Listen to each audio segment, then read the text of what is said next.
If they blow a hole in my backyard, everyone is gonna run away, and the creeks won't flow to the great lake below. Will the water in the well still be okay? If they blow a hole in the backbone, the one that runs across the muscles of the land, oh, we might get a load of stone for the road, but I don't know how much longer we can stand.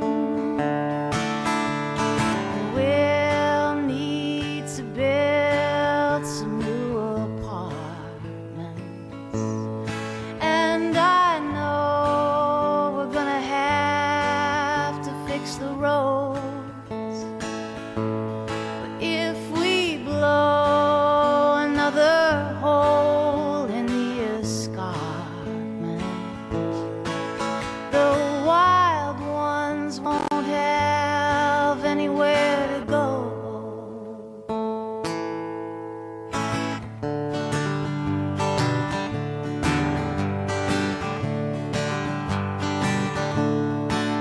If they blow a hole in my backyard, everyone is gonna run away, and the creeks won't flow to the great lake below.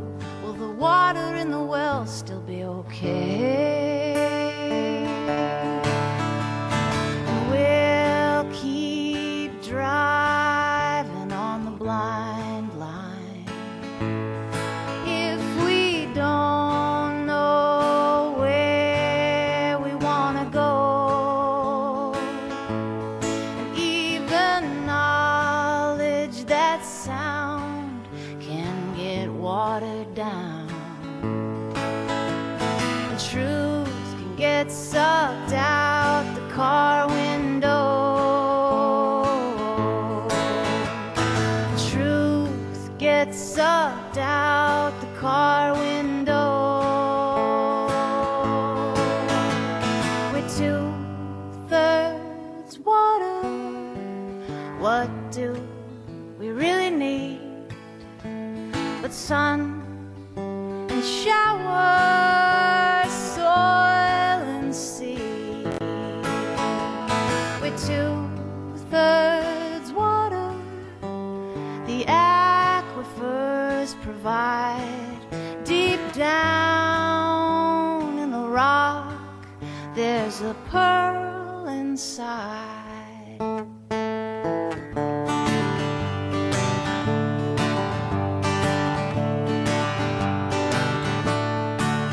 If they blow a hole in my backyard, everyone is gonna run away, and the creeks won't flow to the great lake below. Will the water in the well still be okay? If they blow a hole in the backbone, the one that runs across the muscles of the land, oh, we might get a load of stone for the road, but I don't know how much longer we can stand. Oh, we might get a load of stone for the road, but I don't know how much longer we can stand.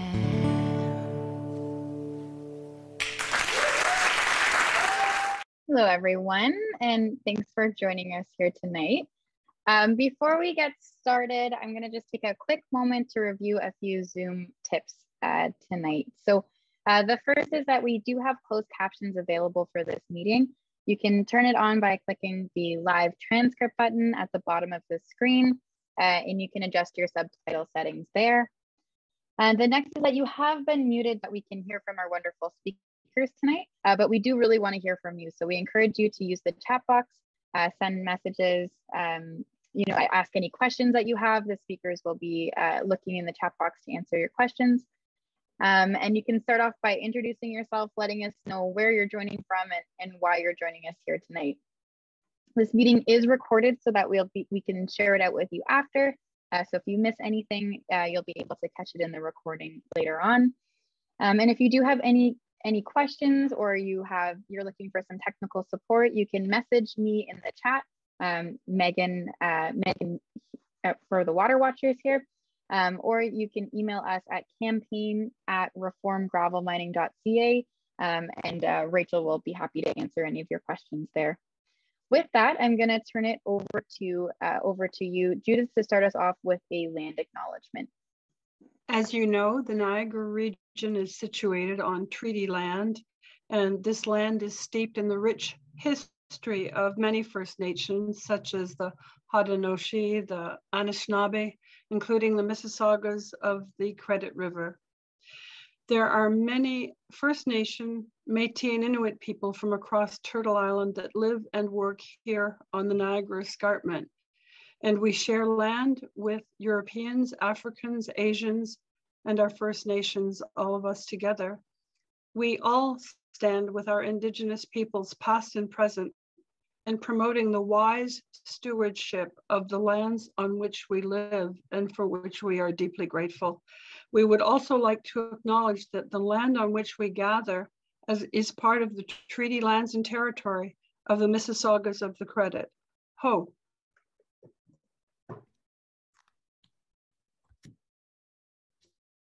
Okay. Thank you very much, Judith. Welcome, everybody, and thank you for taking the time to join CORE Burlington for what I hope will be an informative and inspiring evening. My name's Gord Pinard, and I'm part of the CORE Burlington team.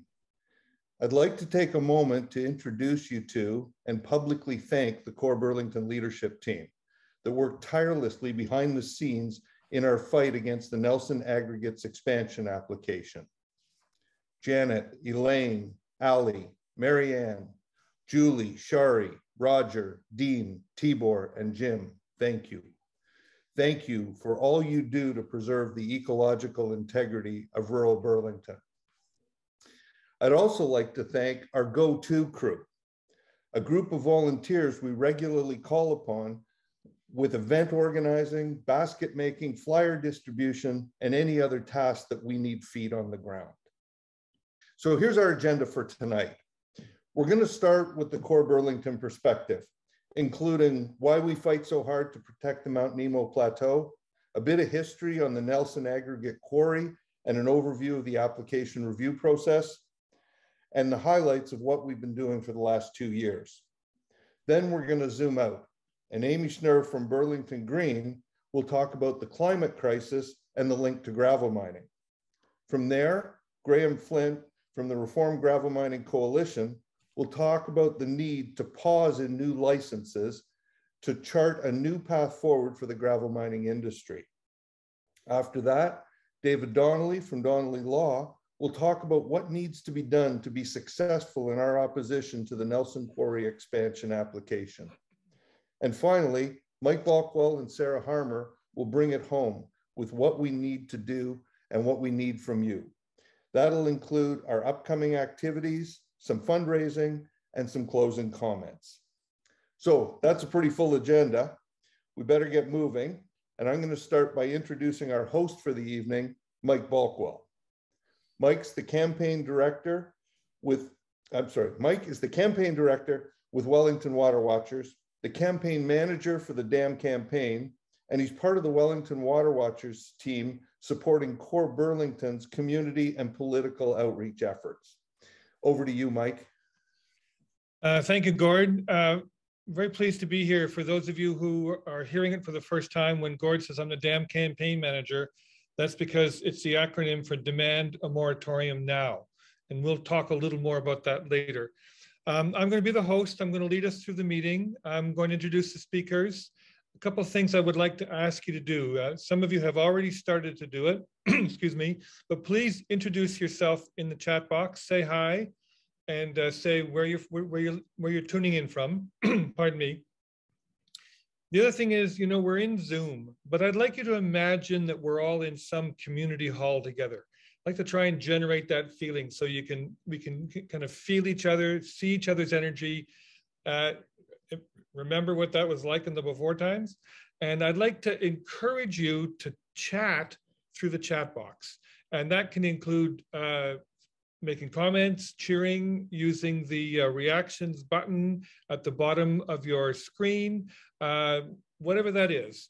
If you have questions as the meeting proceeds, please ask them. There are a number of speakers, but ask your question in the chat box, and we'll ask either the speakers to answer them when they're off camera through the chat box, or invite anybody who has a comment or an answer to that question to do that through the chat box. I know that if we were all in one room together, we might actually not want you to chat to each other, but here we do want you to chat to each other. So please do that. I see people are doing that I see people are joining into the chat box and introducing themselves, and there's lots of people from lots of places. Thank you very much. And the first speaker we're going to hear from is Janet Turpin-Myers, who she's going to talk about why we fight so hard to protect the Niagara Escarpment and especially Mount Nemo. Janet. Good evening. Thank you so much, friends, for joining us today in our virtual town hall. Your presence here is deeply encouraging to us. Let me tell you why we've been fighting so hard over the past 2 years to protect the land on Burlington's escarpment. Burlington is a lucky city. It's bounded on both its frontiers with beauty, with the sweeping blue expanse of Lake Ontario to the south and the rising living green of the escarpment to the north. On Burlington's escarpment, there are large tracts of old growth Carolinian forests that have never been touched. These forests are brimming with an extraordinary biodiversity. In my 40 years living on the escarpment, I've seen many wondrous sights. I've seen herds of white-tailed deer, 30 animals huddled for warmth in the woods on a frigid February morning, with the breath from their exhalations frozen in one wide, low-lying haze above their heads. I've seen a comically chubby porcupine waddling across a trail in the Mount Nemo Conservation Area, a shy southern flying squirrel feasting at my bird feeder on a moon-bright night, a bald eagle startling me with the wide beating of its wings as I startled it from a tamarack tree. I've seen clouds of fireflies drifting veils of fallen stars over top a wetland in Lowville. There are ancient eastern cedars here, some over 800 years old, their roots screwed into the rocky cracks of Mount Nemo's cliff face. Imagine these are amongst the oldest trees in Canada. Imagine as they hang from that cliff face, they can see the skyline of Mississauga marching towards them in the distance. There are hundreds of acres of prime farmland on the escarpment, some of the best farmland in Canada. We all know the warnings about the coming food insecurity associated with the current climate crisis. We must not continue to industrialize prime farmland, and especially not in an area as close to the urban population as this escarpment farmland is. There are lacy networks of caves here, crevices in the limestone that are the access points to a complex karst geology formed by primeval glaciers that have left this place blessed with a weaving underground water system, a precious aquifer from which all the people who live here draw their water. There are tangled marshes here. In the first frail days of spring, the creaking singing of the peepers is my favorite sound in the world. I've seen snapping turtles brooding on their nests and blue herons fishing in a magenta creek at sunset, otters darting in and out of a creek bank. In that same creek in April, I've marveled at rainbow trout battling heroically upstream, stubbornly struggling to return to their spawning grounds, to their natural heritage. My stubborn determination to fight against Nelson Aggregates' plans to increase their open pit gravel mine on the escarpment is like that of those rainbows pummeling against the current, against the power and the money that a huge corporation like Nelson-LaFarge can muster for its cause. It breaks my heart to think that the lands encompassed by this application will be permanently destroyed in order to mine gravel. We all know no hyped up, man-made rehabilitation will ever replicate the complexity of a biodiverse ecosystem that has been blasted to its rocky core. Once it's gone forever. Thank you. Thank you, Janet. Janet, you took us there. Thank you very much. I could hear it and feel it and see it. And as Ann Cargis said in the chat box as you were talking, so descriptive. And I think that something that you're doing that's very important and it prepares us for listening to Gord is that we protect what we love. Mm-hmm. And it's love is the place you're talking from right now. And Gord Penard's going to talk about our fight with Nelson Aggregate, but in your words, it's a stubborn resistance to protect what we love. Thank you, Janet, for that introduction. Gord. Perfect. Thanks, Mike. Janet, thank you. I always enjoy that description.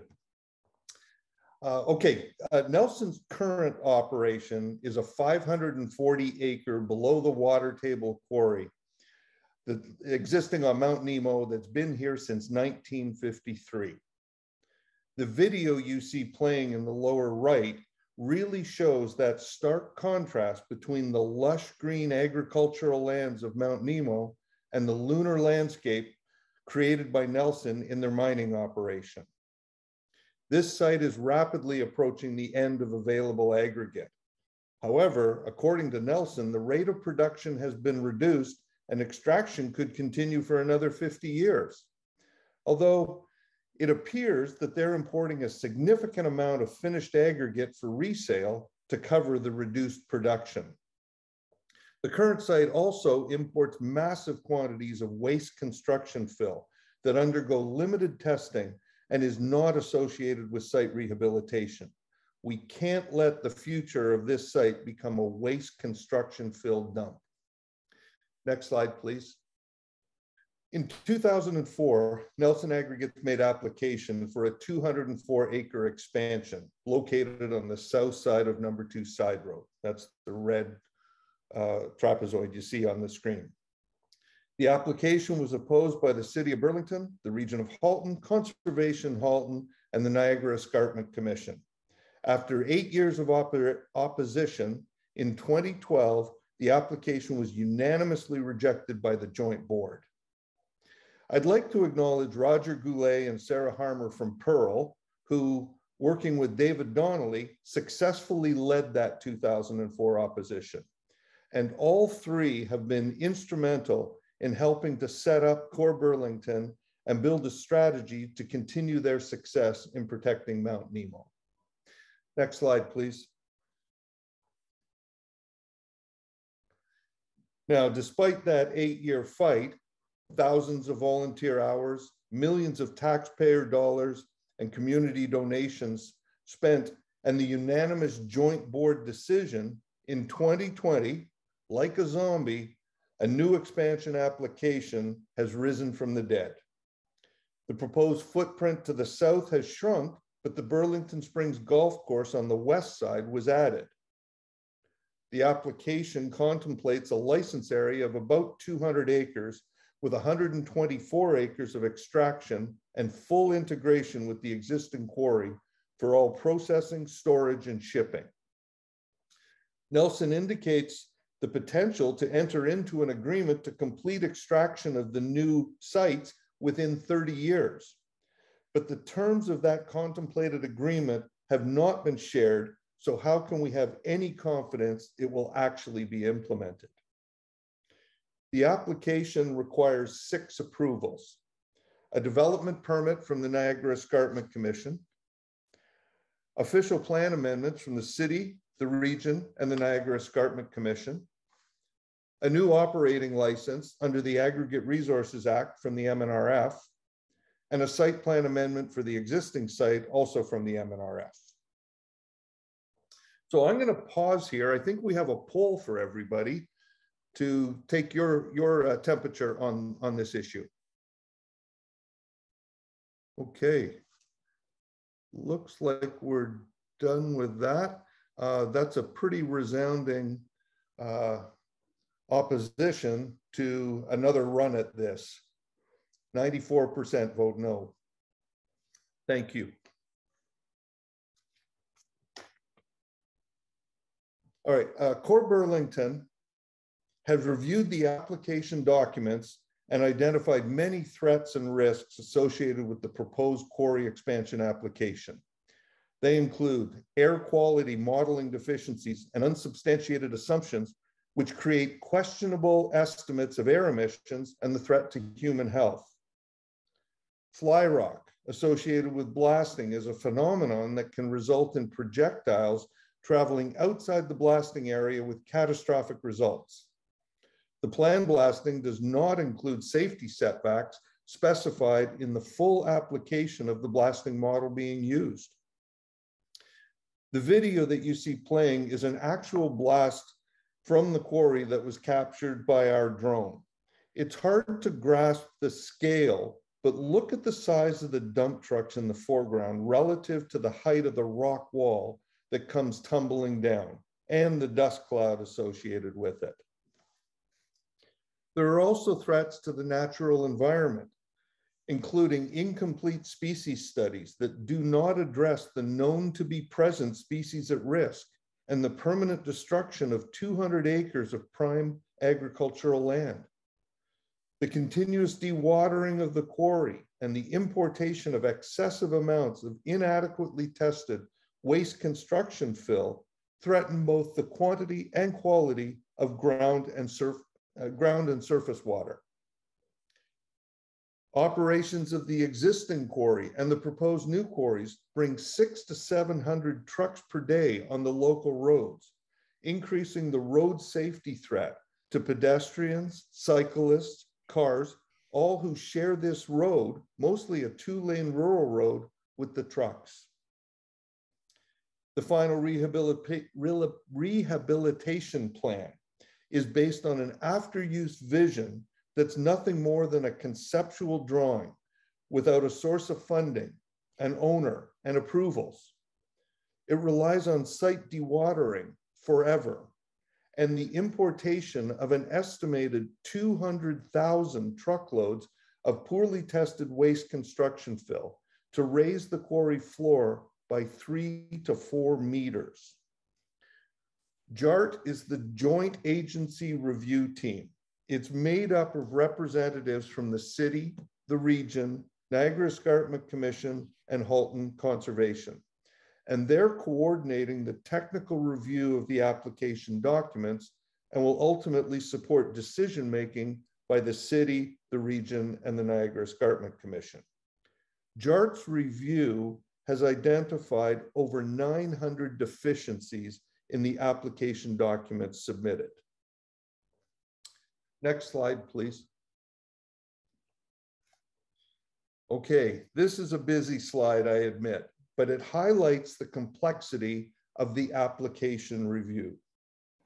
The green represents the milestones completed over the last 2 years, which include the submission of the application, the commenting periods and the letter writing associated with the ARA and the Niagara Escarpment Commission commenting periods, the Halton Region Statutory Public Meeting, and the Site Plan Amendment Application Review.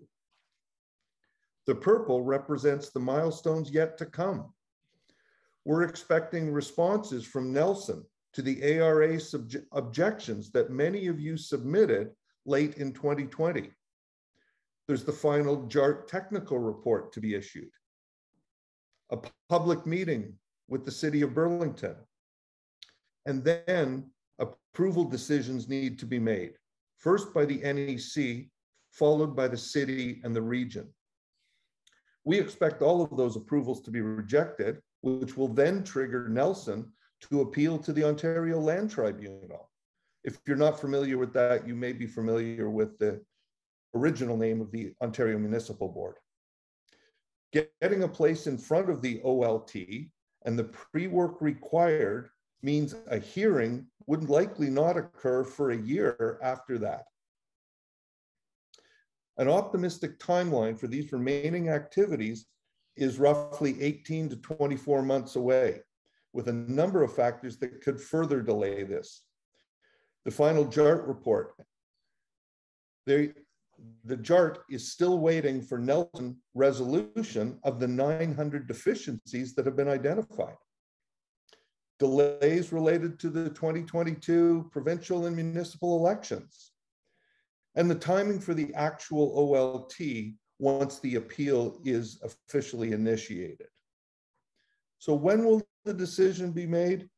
That's hard to say, but it's not likely to be before the end of 2023 and more likely sometime into 2024. Thanks, Gord. There's a theme, Gord, I'm hearing between what you and Janet are saying. I hear Janet saying that if the pit expansion goes ahead, the impact and the loss will be forever. And I hear you saying, as an example, that after the damage is all done, the dewatering will be forever. And while dewatering maybe sounds like a technical thing, the real thing is this will never be healed. It will never be done. It is a forever impact. Now, great point, Mike. Yeah, and so you've done a good job of framing the issue. And I suppose the other thing that this last chart we're looking at says it's not going to be forever. It could be a long time, but it won't be forever before they make a decision. And although the decision-making process is pushed out a couple of years, it's not really like you can just sit and wait. And so what we're going to hear next from 3 different speakers is what you've been up to. So in a moment, Janet Turpin-Myers is going to be back, and she's going to talk about the communication plan. We're going to hear from Marianne Welland around the fundraising, and then Gord, you're coming back to talk about the technical advocacy work that has been done. So I'm going to go off screen. All 3 of you are going to go in a row. And folks, I encourage you, if you have questions from what Gord had said, or if you have questions as you hear the following presentations, please put them in the chat box. And as I said, I'd like us to pretend we're in a room together. So if you like what the speakers are saying, like Gord, and you want to show them some love through the chat box, feel free to do that. Okay, Janet, we invite you back on the virtual stage. Take it away. The word communicate comes from the word commune, which comes from 2 Latin words, com, which means together, and unus, which means one. So to commune literally means to come together as one. The role of the CORE communications team is to do just that, to bring people together as one, acting as a united group to achieve our goals. To that end, over the past 2 years, we've done a whole lot of communicating through social media, emails, flyers, letters, our website, and so on. I'm happy to report that our efforts have been successful. We've had support in some form or another from nearly 2,000 individuals. We rallied our troops to show up for an important regional council meeting to the tune of 332 citizens in attendance. And for today's town hall right now, we've had 315 people sign up for this meeting. A few years ago, I saw an astonishing sight. I have a friend who grows sprouts. She was showing me how she does this. She was saying, the soil goes in this big tray here, like so, and then next you wet the soil down with water, and then you place the seeds on top of the damp soil. You don't bury the seeds, I had asked. No, the seeds sit on top of the soil. She demonstrated placing the seeds carefully. And then she did something I could never have predicted. She covered the seeds with another seeded tray, and then another, stacking them one on top of the other. And then on the topmost tray, she placed a board and some bricks. Now wait for a few days, she smiled, and see what happens. Well, what happens is this. The seeds begin to sprout, and the sprouts, still captured beneath the weighted trays above them, begin to press upwards. Now, you would think that at this point, my friend would separate the trays, dismantling the stack, and liberate those growing sprouts.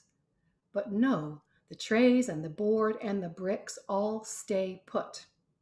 And the sprouts continue to press up, each sprout nothing more than a slender bit of green life, but together pressing upwards.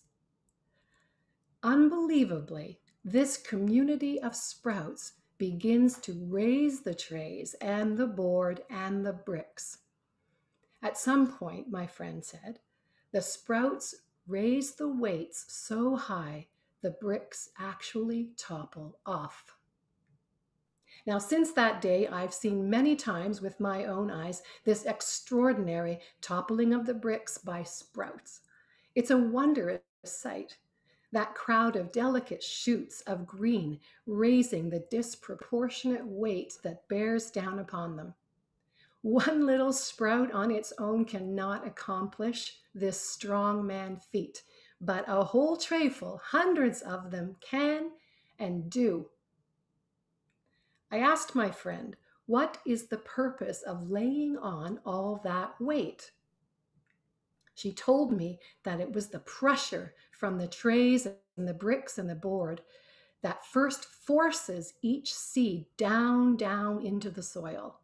And then the continuing pressure compels the seed to root more deeply than it would have rooted had she just placed the seed on the soil without the weights.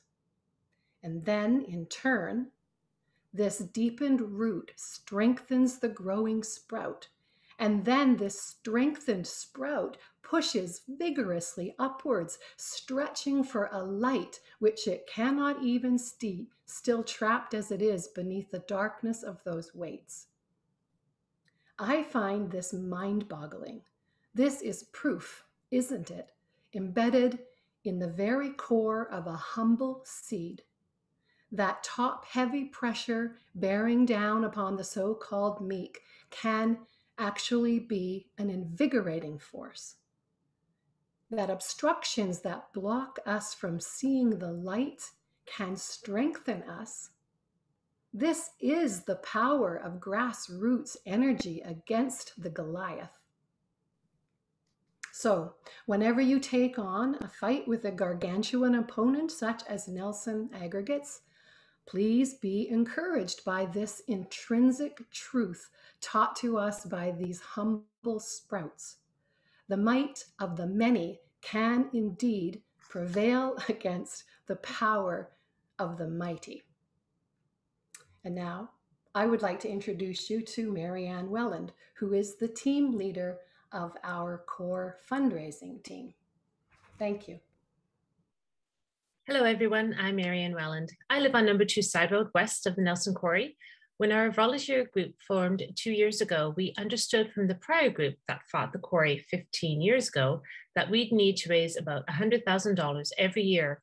This would cover the cost of environmental experts to question Nelson's application documents, of a lawyer to guide and fight for the residents, and of promotional expenses like lawn signs and flyers.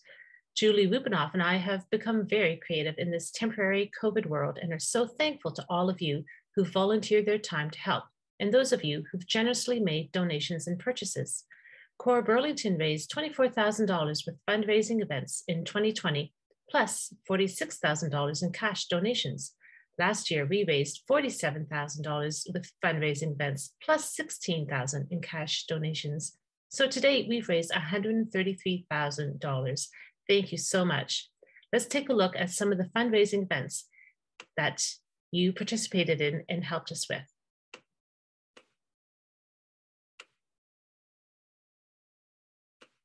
This is our first garage sale in August of 2020. We had a good crowd.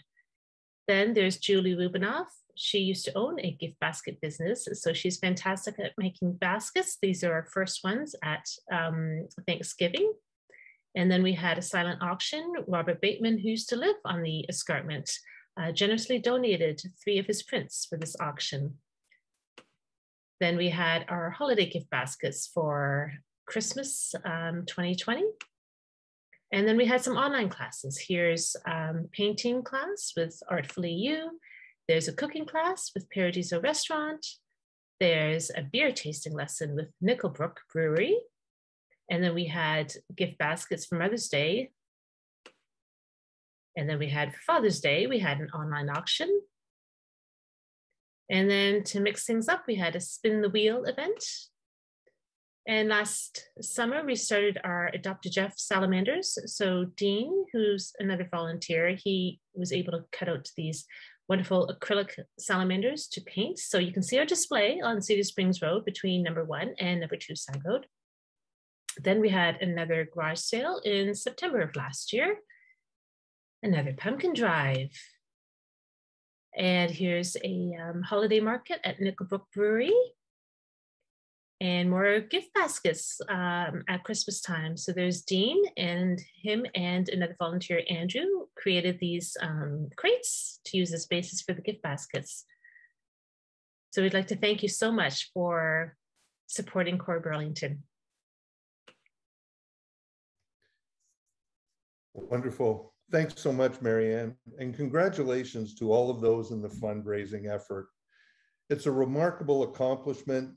Number 1, given the size of the team, but number 2, to do that with the backdrop of COVID-19. So to finish up what we've been up to, let's talk a little bit about our technical advocacy and legal efforts. It's hard to believe that we've been at this for a little over 2 years. On the technical side, we had a pretty steep learning curve, becoming familiar with the regulations, the previous application, the new application process, and reviewing all of the reports and studies associated with the application. We've hired technical experts to review air, water, blasting, and ecology and biology reports. And we've done field work, including aerial surveillance, air monitoring, and an endangered species survey. On the advocacy side, we spent a lot of effort developing a very strong working relationship with JART. We think this is very important because it not only helps us to monitor their progress, but more importantly, it ensures that our issues and input are properly considered. We've developed submissions for the ARA and NEC commenting requirements and made delegations for the Halton Region statutory public meeting. And most recently, we reviewed and provided a submission for the existing site plan amendment application. On the legal side, we completed the setup and incorporation of CORE Burlington.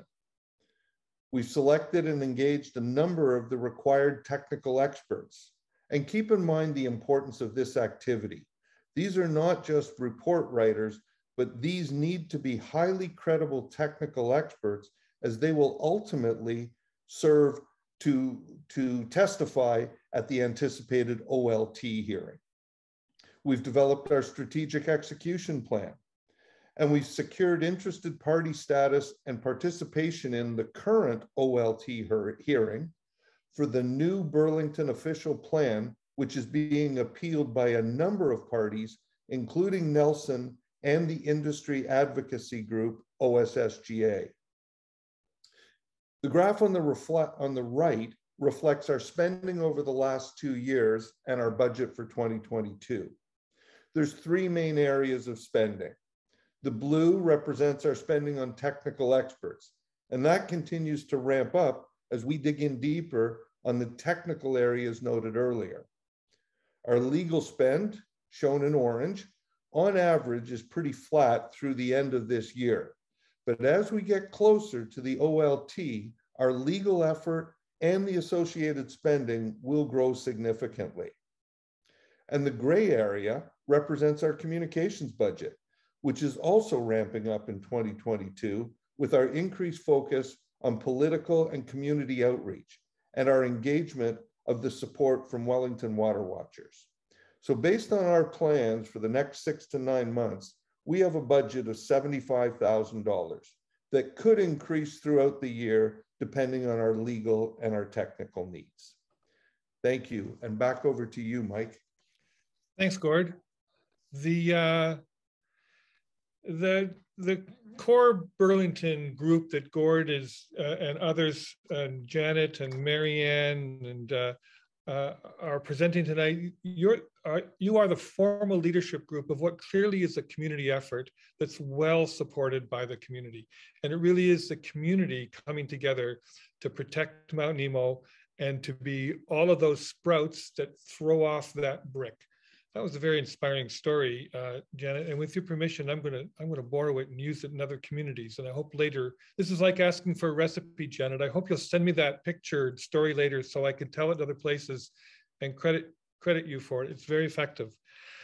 And what we've heard is what's been going on, and we're gonna pivot in a minute to talk about where we're headed next. But there was a golden oldie we want to play for you. So we're gonna show a video in just a moment. And you know, I think I see some comments in the chat box what the hard work everybody's doing, and hard work is hard work. But we have to maintain a sense of humor through all this. And there's a group called End Act Food and Water First who fought successfully the mega-quarry a decade ago. You may remember the mega-quarry. You might have gone to Soup Stock or Food Stock or one of those events. And as part of their campaign, they took a song that some of you may be familiar with called King of the Road, and they redid it as King of the Hole. And we're gonna have just a little 2-minute fun stretch humor break here as we pivot to the next part of the meeting. So I'm just gonna talk like this, Megan, until the video starts to roll. Here we go.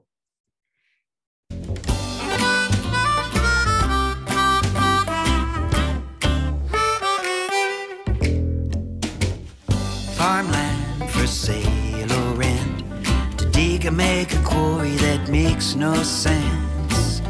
Potatoes, that's not what we meant.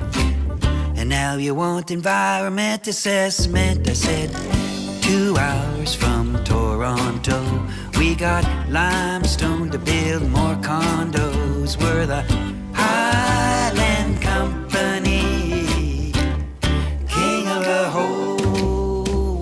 Crushed all the houses and raised the barns, make it look like a wasteland had never been farmed. At 3,000 trucks a day, heck, we may even buy the Owen Sound train. I said, no soil, no birds, no trees. We're getting rid of them pesky honeybees. We're the Highland Company, the king of the whole. Cut all the rivers off at their source. Heck, somebody's got to exploit this resource. Pump 600 million liters a day, or we can ship it down to the USA. There ain't no need to plant and grow. We can import all of your potato. We're the Highland Company, the king of the whole.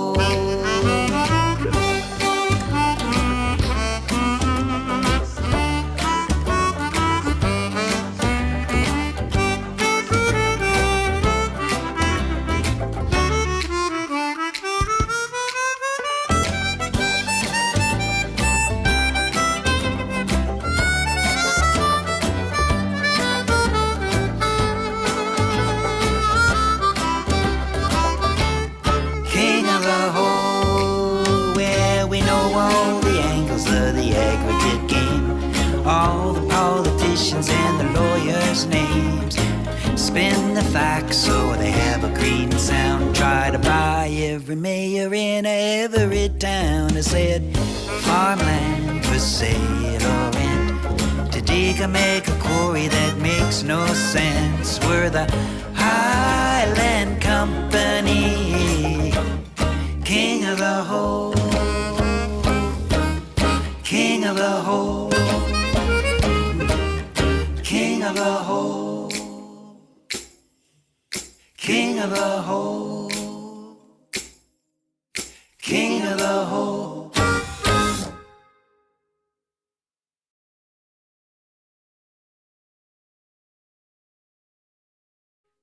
Now, folks, I've got to see this a few times. So like, I've got a new thing, like when I do this now, that's what I think about. And maybe that'll be our secret little signal to each other when we gather together in a physical place someday as well. And we'll know we're talking about all the kings of the holes. And we've been talking about the importance of protecting Mount Nemo. And for a moment, we want to kind of zoom out to a bigger picture here for a second, because it's not necessary for all these kings to be digging all these holes. And more than that, with the increasing visibility of the climate crisis, we in fact have to think about minimizing the emissions, minimizing the and protecting as much farmland and as much water as we can. So we're very pleased to invite Amy Schnurr from Burlington Green onto the stage. Hi, Amy. And Amy's going to talk about gravel and the climate crisis and give us some context for all this. Thanks, Amy. Terrific. Thanks so much, Mike. I will start by saying that that's a tough act to follow, that video, but I'll do my best.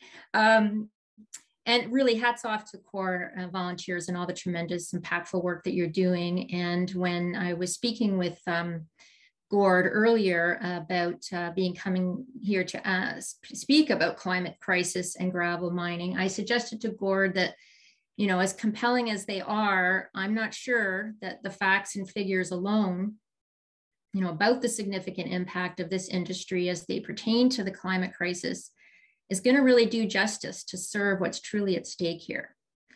I find that sometimes when we present, you know, issue-specific facts, we unintentionally silo their impacts and we don't acknowledge, nor we underplay the broader, more extensive ripple effects that they trigger, or how our message may suggest that the climate crisis is simply another factor to consider when we're looking at an issue, and how more often than not, we overlook the critical connections or the links to the issue and to each of us. So the next handful of images and my comments tonight are going to focus on connections. Next slide, please. So some timely context to connections between the climate crisis and the global pandemic that we've all been experiencing in recent years. And I would hazard to guess that as all of you are looking at this image, some of you may be feeling a strong measure of distress or fear or overwhelming doom, helplessness. I certainly did that, felt that upon seeing it for the first time. But I will truly say that since then, I've shifted in my feelings. I'm feeling more hopeful. And when I look at this image, I also see opportunity. Because with the pandemic, we've been witnessing and experiencing an urgent issue at a global scale, one that affects everyone. It's been informed by science. It has garnered massive economic development. We've seen all levels of government from all political parties come together with speed and scale required for the greater good of the communities and nations that they're elected to serve. And certainly while it's been messy at times and it's exposed the cracks in our unfair socioeconomic system, you could say that with this pandemic, we have tested this current generation's ability to address a global crisis.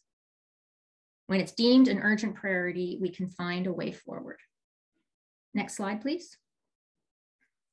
So I think we can ask ourselves then, how is it that we've known about the escalating ramifications of climate change, and we've been experiencing them for decades, and even mainstream population recognizes now that we're in the midst of a climate crisis, and yet we're not applying that same urgency, nor the resources or seeing the nonpartisan leadership that urgently is needed to tackle this, to salvage what we can for a livable future.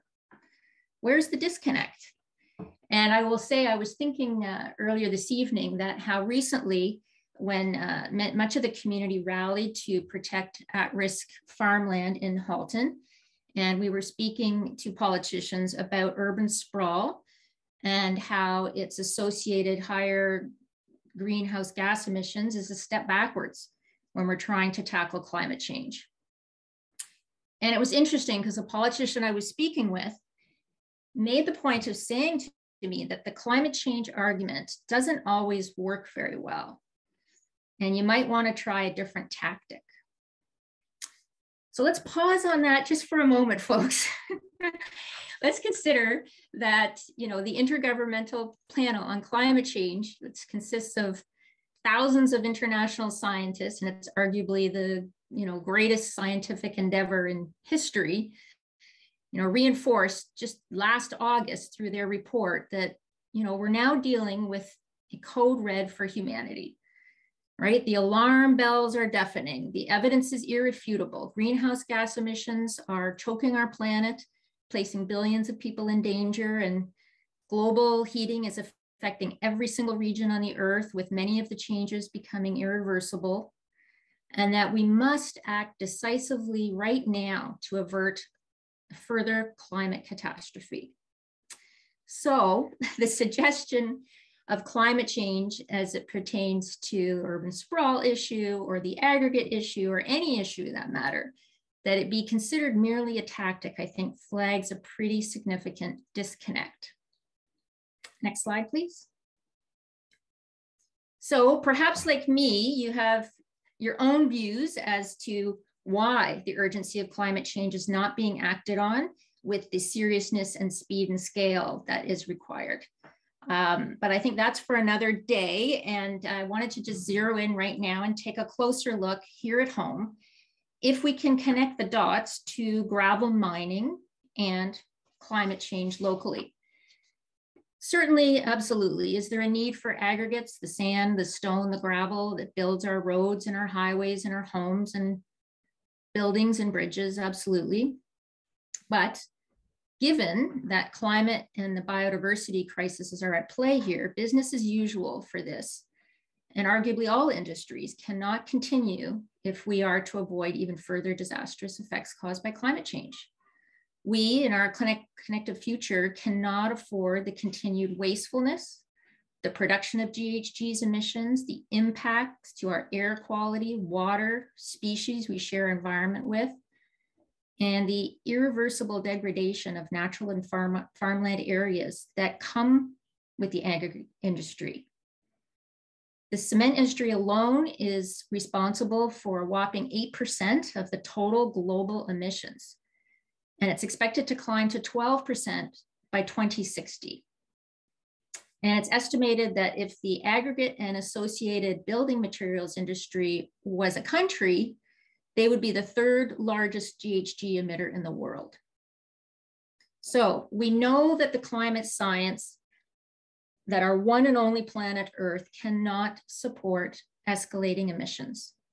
And it's also essential we recognize how the industry's blowing up of the landscape also eliminates the increasingly important role that our forests and our wetlands and our soils play in providing the natural solutions to tackle climate change. More than ever before, we have to hold on to these carbon sinks to absorb the carbon dioxide from the atmosphere.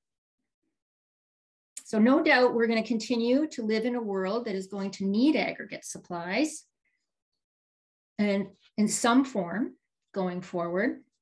However, it's imperative that we advance every opportunity available to discontinue the status quo, industry licensing permissions and operations practices, and that we allow for the continuation of mining only in the right place and with better, more sustainable methods, such as prioritizing the production of reprocessed aggregate is just one example. Simply and wisely stated by Diane Sachs, as you can see on the quote here. She's the former Environment Commissioner of Ontario. She's a fantastic champion for the environment, that we're at a point where every planning decision matters. And to make things better, the first step is to stop making them worse.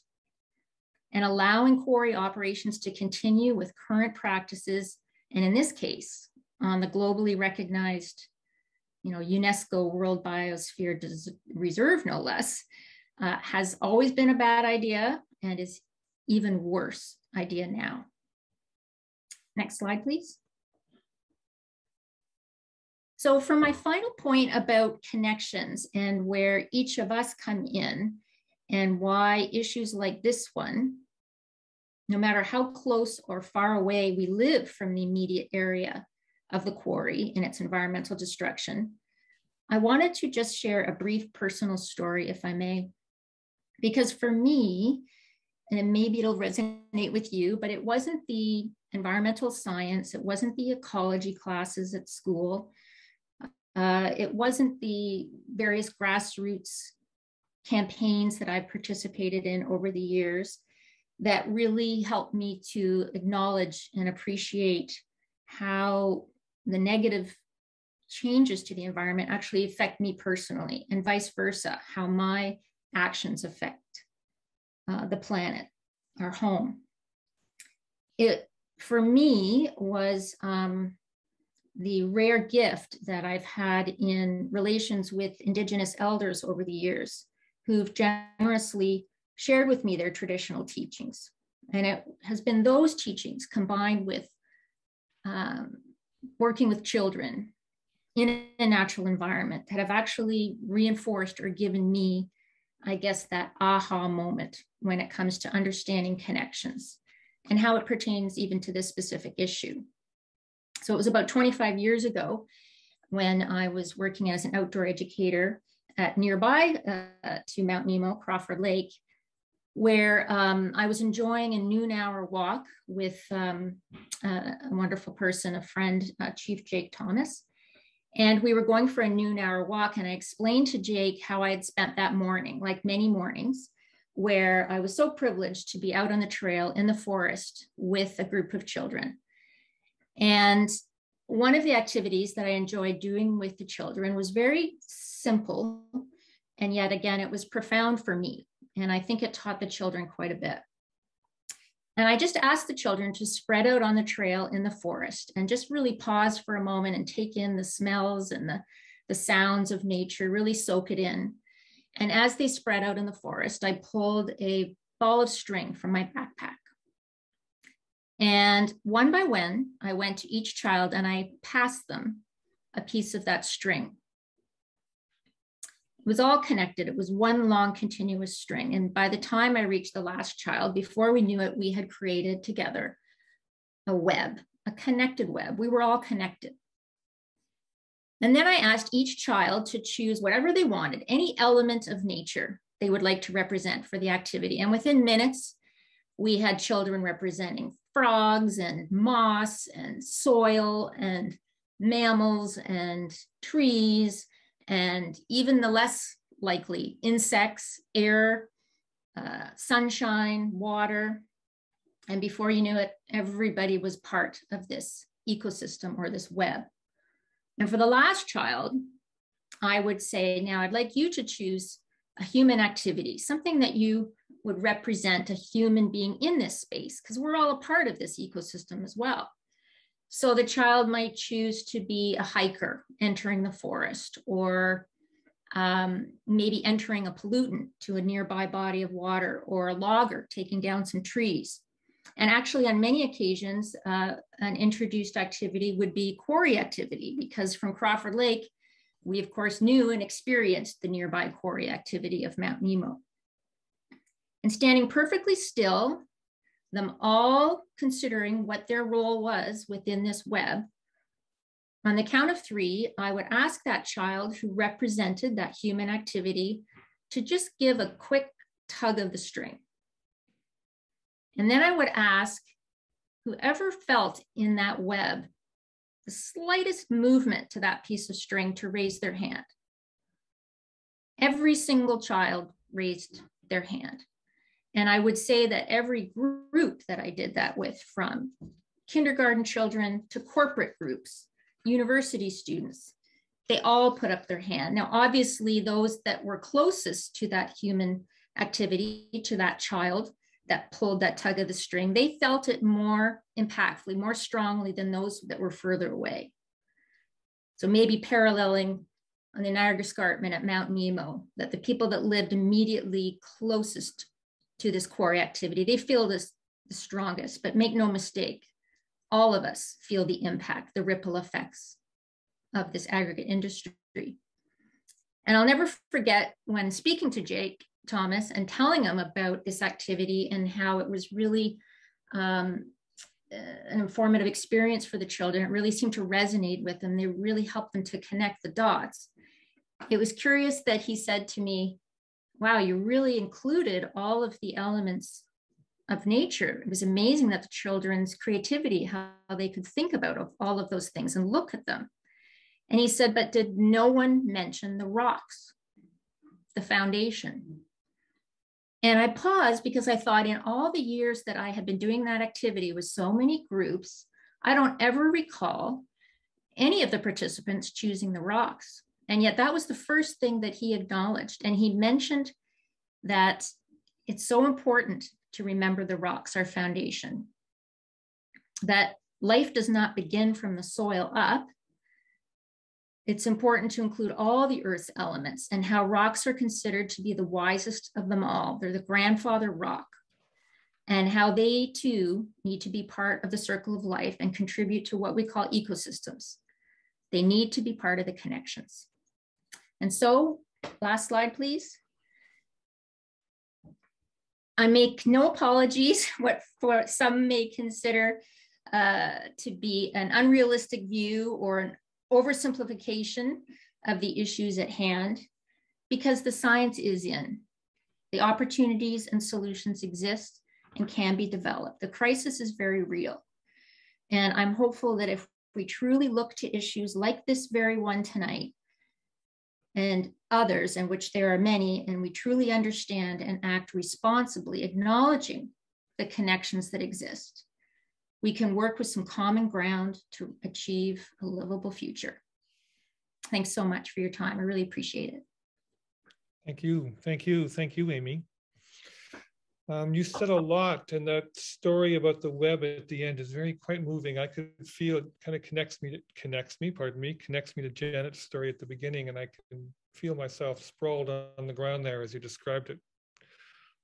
Lots soaking in the soil and then getting up, and I could feel the tug when you talked about that. And I think that's part of why the next part of the agenda is important too. Your comments, Amy, to put it in a bigger frame, and the comments that we're going to hear from Graham Flint, the co-chair of the Reform Gravel Mining Coalition, and the dam campaign to demand a moratorium now, because the way the whole issue of gravel is framed and the way the whole application process happens is that they try and make it a very local, very disconnected, separate from everything kind of issue, when in fact it is very connected, and the impacts are felt everywhere.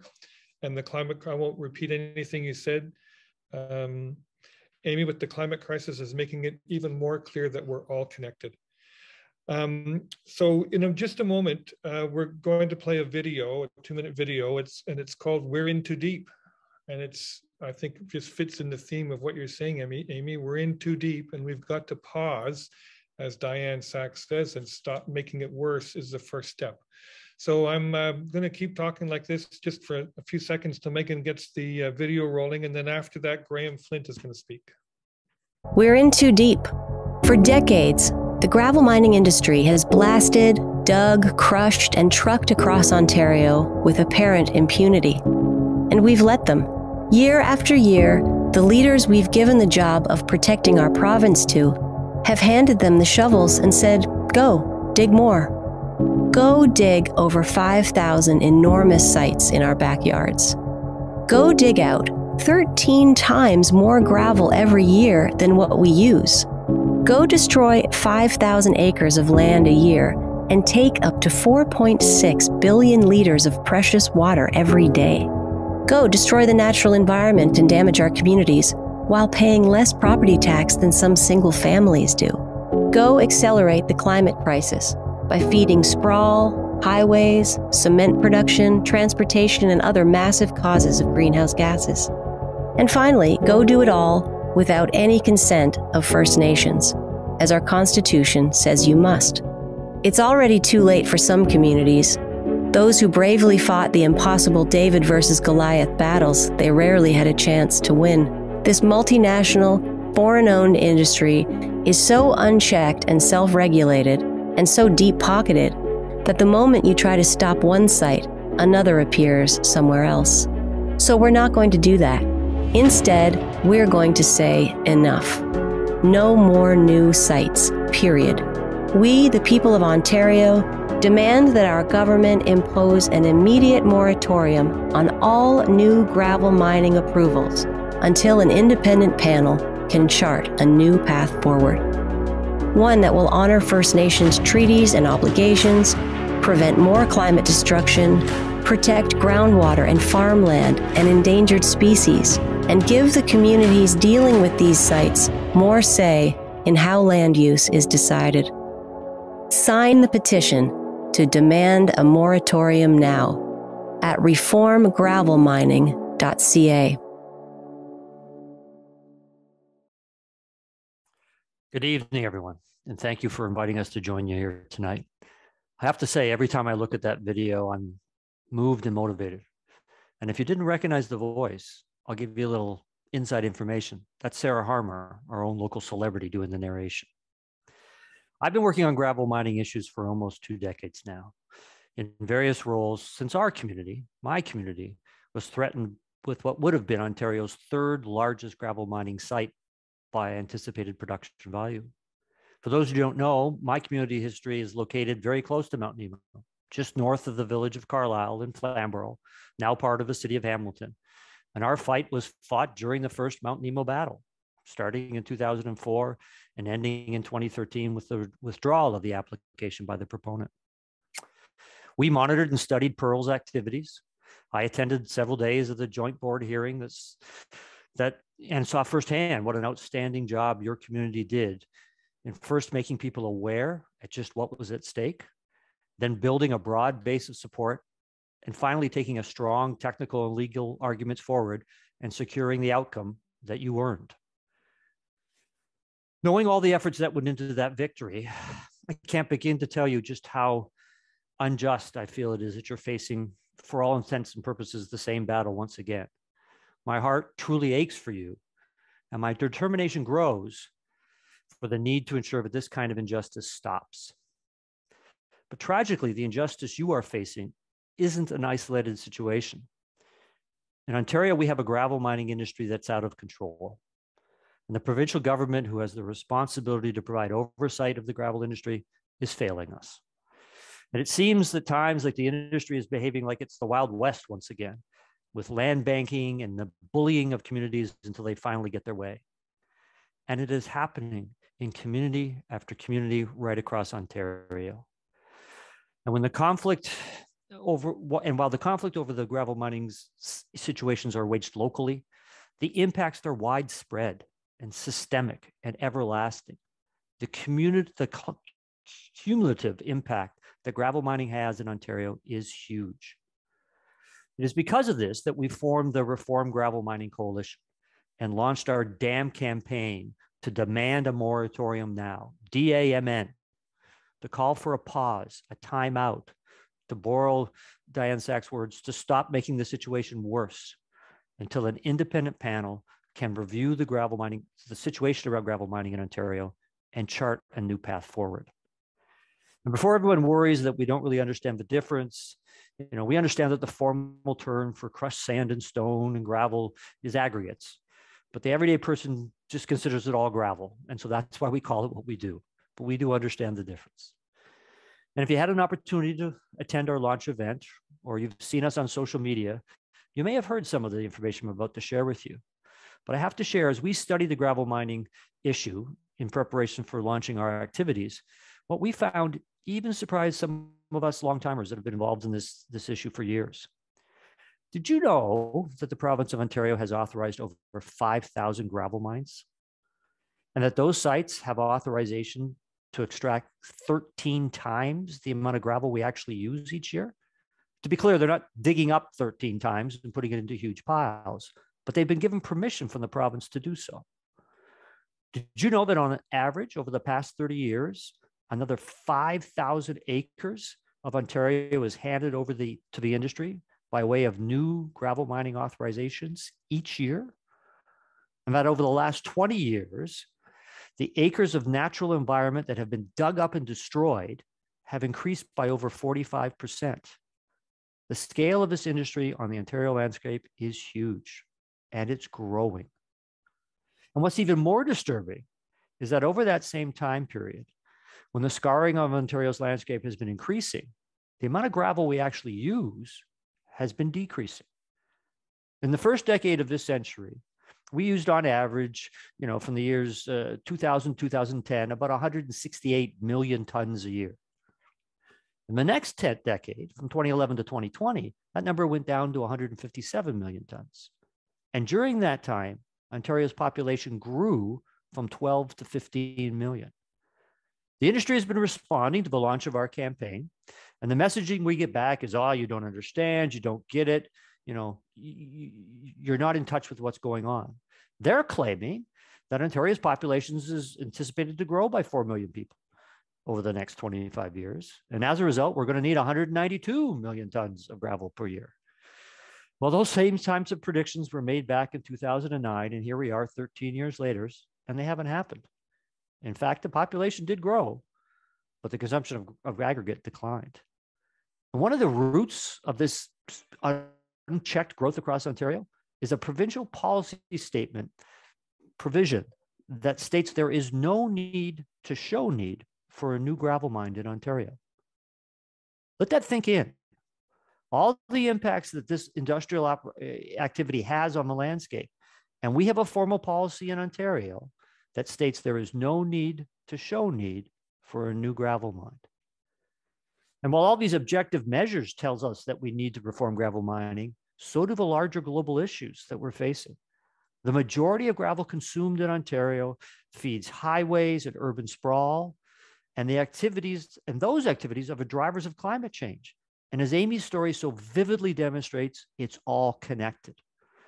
And we need to break these historic patterns and chart a new path forward. That's why we formed the coalition. And that's why we are calling on you to support the dam campaign and call for a moratorium on new gravel mining approvals. Each of the communities across Ontario needs to keep fighting their own fight. And by joining together, we can support each other and demand the changes we need, with the moratorium being the first step.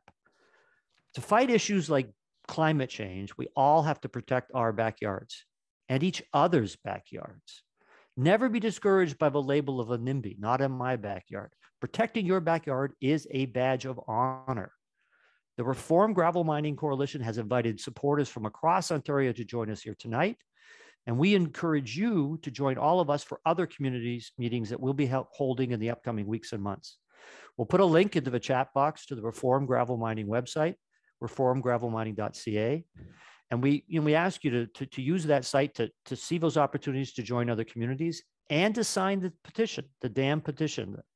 It is by working together and creating a movement that we will succeed. The situation you're facing isn't fair. It isn't just. It isn't right, but it is what it is. And what gives me hope is the determination and passion and skills that I see being rallied once again to take on this fight. You beat them before, and by working together and pooling resources, it can be done again. Thank you for letting us join you here tonight. Thank you, Graham.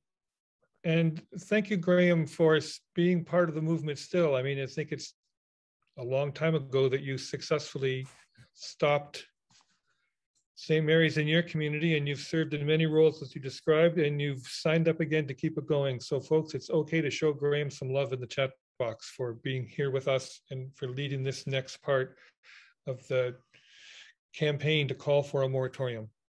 And if I can build on Graham's comment about backyards, the fight in your backyard is of interest to everybody else in other communities who are here, and their fight can and should be of interest to you. It's by protecting all of our backyards, as Graham said, that we're going to be able to make a difference and deal with the climate crisis. And I'm going to call to the stage now David Donnelly, who's going to talk about the path to success here in your backyard, in terms of one more time, stopping the expansion of the Nelson Quarry. It is not necessary to expand the Nelson Quarry. There's no reason to do that. And Graham and Bill, sorry. There's a problem with looking at the chat box and talking. You start to channel people's names. David Donnelly, will you please come on the virtual stage and talk about the path to success? Thank you. Good evening, Mike, and thank you to CORE Burlington for inviting me to speak this evening. I would like to start in the year 1778, when Benjamin Franklin was appointed the ambassador to the court of Louis XVI. While waiting for his audience with the king, it was quite common for courtiers to gather around and to ask Ambassador Franklin questions. The British ambassador, on the other hand, would frequently tease Ambassador Franklin, and one day he appeared in front of a number of courtiers and said, "Ambassador Franklin, my servants keep a picture of your General George Washington on the inside of the door of the servants' outhouse." Ambassador Franklin replied, "Why, that's appropriate, sir. Nothing makes an Englishman shit faster than the sight of General George Washington." That was Abraham Lincoln's favorite joke. Now, what I say is, nothing makes an aggregate executive in Burlington shit faster than the sight of Gord Pernard, Roger Goulet, Isabel, and Sarah Harmer. With that, I'd like to start with my PowerPoint presentation. So this is called The Path to Success. And if we could roll over the first slide.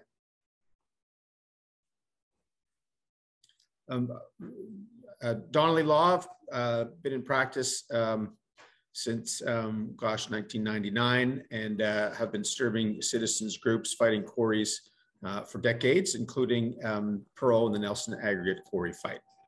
If we could have the next slide. This is an aerial photograph of the current existing quarry and also of the proposed quarry. If we could have the next photocopier. In terms of the background facts, we're looking at an application was filed in May 2020. This is in somewhat the same location as the Pearl application. One thing that is notable from this application is that the application is for the extraction of 2 million tons per year. Now, Nelson says they'll only be extracting about 1 million, but there's nothing would prevent them if they were granted this license. I've worked on many quarries, including some very large ones on the Niagara Escarpment. If approved, this would be one of the largest tonnage extraction quarries in Ontario. It is big, and unlike so many large quarries, it is located hard by our urban area. This is simply the wrong place for a quarry. Next slide, please. So on October the 12th, 2012, the Joint Board issued its unanimous decision. I think Pearl deserves the lion's share of the credit for the decision, particularly tapping the twin technical areas of hydrogeology, and in particular, the mitigation measure, the adaptive management plan, and how it would affect the really, frankly, world-class salamander habitat that is located on Mount Nemo. We have the next slide, please. So the path to success this time. CORE is doing a phenomenal job, has already done a phenomenal job of engaging an expert technical team, for example, on air quality. Well, PM 2.5, that's the little tiny particulate or dust, can be lethal. And Pearl is taking steps to demonstrate just how lethal the Nelson Aggregate Quarry could be for local residents. Hydrogeology. Pearl has engaged a hydrogeologist with significant experience with the karst geology on the Niagara escarpment. That's how the water runs through the fissures in the rock. It was hydrogeology which helped us win the case last time. And again, CORE has taken significant steps this time to contribute to the joint agency review team process. Biology. This is what won the case last time regarding the Jefferson salamanders. And again, CORE has stepped to the lead by engaging the former Commissioner of Ontario, former Environmental Commissioner of Ontario, Gord Miller, who has submitted an opinion with respect to the natural heritage system on Mount Nemo, the natural heritage system that needs to be constructed. And that has already played a major role in reshaping the thinking around how Mount Nemo should be protected. And finally, blasting, in my opinion, this is an issue which will win the case this time around, and I'll speak more about that later. In terms of where we're at in the process, the public agencies are currently reviewing and critiquing the Nelson aggregate proposal. That's being done by the Joint Agency Review Team. Those are experts who have been hired by Halton Region and the City of Burlington with participation from the Niagara Escarpment Commission and Conservation Halton. Next slide, please. As you've already heard, once the JART team has finished its review, the public has had a chance to comment. The application will be sent to the various levels of government for their votes and approvals, at which time it'll be referred over for a hearing. Now, hearing is actually a last resort. We should all be thinking proactively of how to avoid a hearing where it becomes a matter of weighing evidence back and forth and leaving it in the hands of an unelected decision maker at the Ontario Land Tribunal. Now, the Ford government, as you all know, likes to issue minister zoning orders, or MZOs, in favor of their pet developments, like the Gigny float glass plant, like the Blair Amazon warehouse in Cambridge, like the Pickering Live. So this is a government that has a track record of issuing legal instruments to promote development. Well, we should be asking, how about now issuing some instruments to protect the environment like Mount Nemo? It's possible. How is it possible, you ask? Next slide, please. Well, on July 29th, 2020, our Premier, Doug Ford, went to Milton. And in answer to a question regarding what did he think of the JDCL Campbellville quarry in Milton, it was the Premier's opinion that you're not going to put something in that whole community that they're dead against. It's very simple. I know the mayor doesn't want it. You don't want it. No one wants it. I don't want it. We're going to make sure it doesn't happen one way or the other. Those are the words of that noted radical environmentalist, Doug Ford. Now, he hasn't killed the quarry. If we can go to the next slide, please. But he did impose an environmental assessment, which is slowly grinding its way through. And at any moment, the minister could extract aggregate extraction from the terms of reference, and the project would be dead. Now, Pearl is asking for something slightly different. Pearl has been asking, and CORE has now joined the chorus in terms of asking the province to redesignate the Niagara Escarpment, to put a protective designation over Mount Nemo. That's Niagara Escarpment natural or protection. Under the Niagara Escarpment Plan, the land cannot be used for quarrying under certain designations, for example, 1.33 of the Niagara Escarpment Plan. This does not permit for quarries, and this is something that can be done by regulation. We could have the next slide, please. With respect to the environmental assessment, this is where the terms of reference have been used in the past to save, for example, a Boyd Park in Halton, where there was in Vaughan, where there was a proposal to put a 4-lane highway through the park. This is the same situation that's faced by the people in Action Milton, our neighbors in Burlington. If we could have the next slide, please. Now, how do we go on the offensive? Well, first and foremost, there's a provincial election starting on June 2nd, 2022. There's a municipal election on October 24th. These will be the most important votes in Mount Nemo's history. Who you elect will have the most to say about the future of Mount Nemo. Why leave it to chance? Why leave it to a hearing when there could be the political will to stop this development? Have you spoken to your mayor and have you spoken to your local candidates, whether they're provincial or municipal, about Mount Nemo?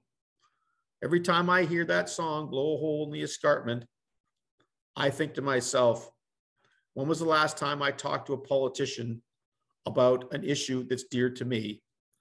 And sure enough, the next day, I make that call.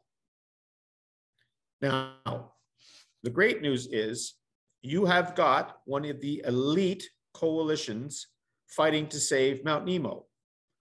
Between CORE, Wellington Water Watchers, I call DAM, or the Reform Gravel Mining Coalition.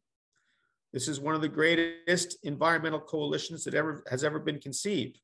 I can tell you between Roger Goulet and Gord Pernard, you have two people who are committed on an almost daily basis, or perhaps a daily basis, to fighting this fight, and they are to be hugely congratulated. The question that needs to be answered is, again, what do your politicians think? Go to the next slide. So, one thing that can be done proactively outside of Mount Nemo is to demand better procurement policies from the people whom you pay. For example, Halton Region, which is progressive on many issues, for example, air quality, Halton Region should pass a new aggregate procurement policy. You certainly wouldn't be buying aggregate from Russia at the moment, would you? You certainly shouldn't be buying products from other places around the world that don't respect human rights and the environment. Why should Halton Region be buying aggregate from a new quarry in a UNESCO Biosphere Reserve?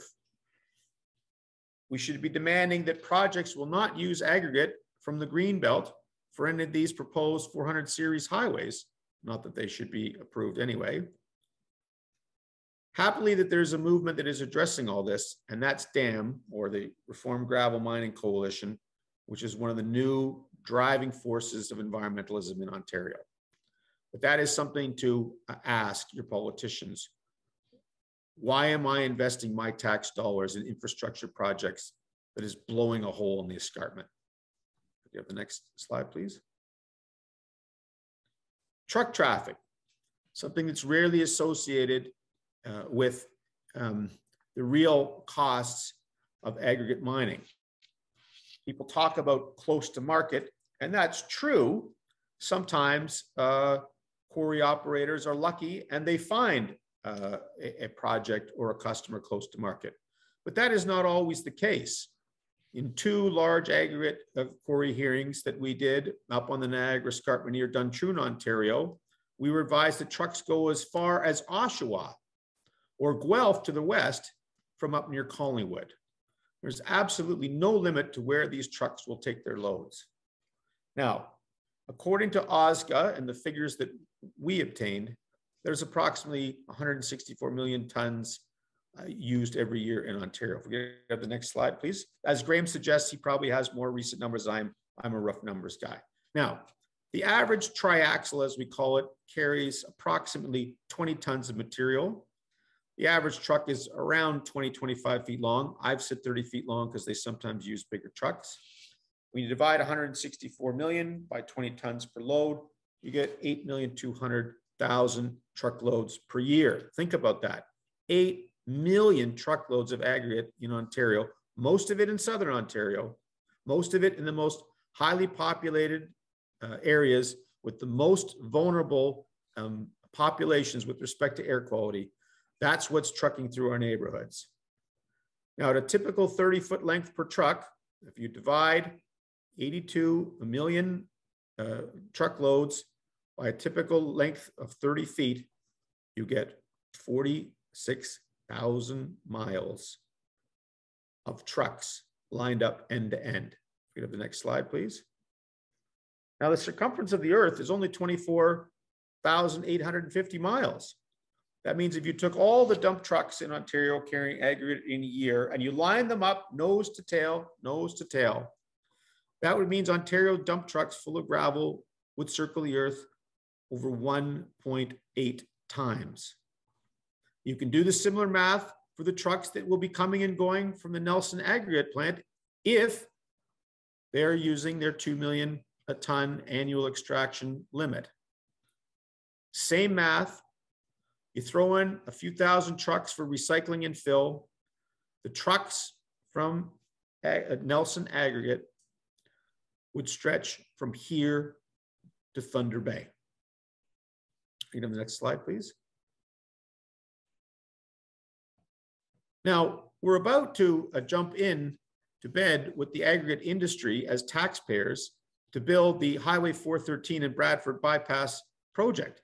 I'm legal counsel to 2 separate coalitions that are fighting these highways, but believe me, this government is hell-bent on building these, what the Globe and Mail calls the sprawl builders. Now, I have to ask you, when we've got enough when we have a number of trucks on the road that we do that would stretch around the world, how many times, depending on how long the truck is and how much it weighs, I have to ask you, how much of that $6, $7, $8, $10 billion are we spending to accommodate gravel trucks? Is that a wise investment? We can have the next slide, please. Blasting. Now, 2 individuals, Bill Hill, P. Eng, and Tony Savelka, have been fighting the blasting industry for years, and they are doing some incredibly novel research. Did you know that Ontario has no blasting standard? No blasting standard. The engineers are the one who set the blasting impact analysis. They're the ones that say how you should do the blasting. But in terms of setting the safe extraction zone, that is the safe exclusion zone, how far away the blast should occur from sensitive receptors like, oh, say, residents and their children, that's left up to the so-called blasting expert. Well, in cross-examination today of an Explotech expert, the expert acknowledged that in Ontario, these so-called blasting experts, the one that set the safe exclusion zone or extraction zones, they are not mandatorily licensed. In other words, you can have a blaster on scene who makes the final determination on the safety of blasting, and they do not need to be licensed. You need to be licensed in the province of Ontario to cut someone's hair. But when it comes to sending rock into the air that can kill people and damage property, the Ontario government does not require you to be licensed. Now, how many sensitive receptors, how many residents, how many kids will live within the fly rock carry zone from Nelson aggregate? Well, thanks to CORE, thanks to the leadership of CORE, we're going to find out, and we're going to change the law in the province of Ontario with respect to protecting people from fly rock, which can be lethal. Next slide, please. So, thank you so very much for listening. I would happily entertain questions. I would like to say the end. No, wait. It's the end for Nelson. Thank you very much. Thank you, David. You are a veteran of many, many important past fights, and you are involved in many, many current fights, and you bring a lot of wisdom and experience to that. And you're a terrific ally to lots of communities. You were to Pearl, you are to CORE, and you are to many, many others too. So folks, it's okay to show David some love in the chat box too. See that there are some comments here, not questions, but some comments. And so keep chatting, excuse me. And we do have another poll question. And having heard everything you've heard tonight, how important is it to you that we stop, all of us together, that we stop the Nelson Quarry? So I think we're going to be given a poll. There we go. Please, how important is it to you that we stop the quarry? Very important, important, somewhat important, not important.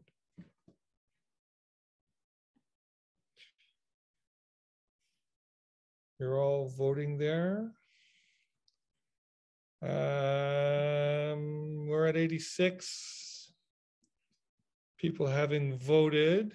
By the way, we have 130 computers, devices, phones registered tonight, and there's more than one person in many places watching.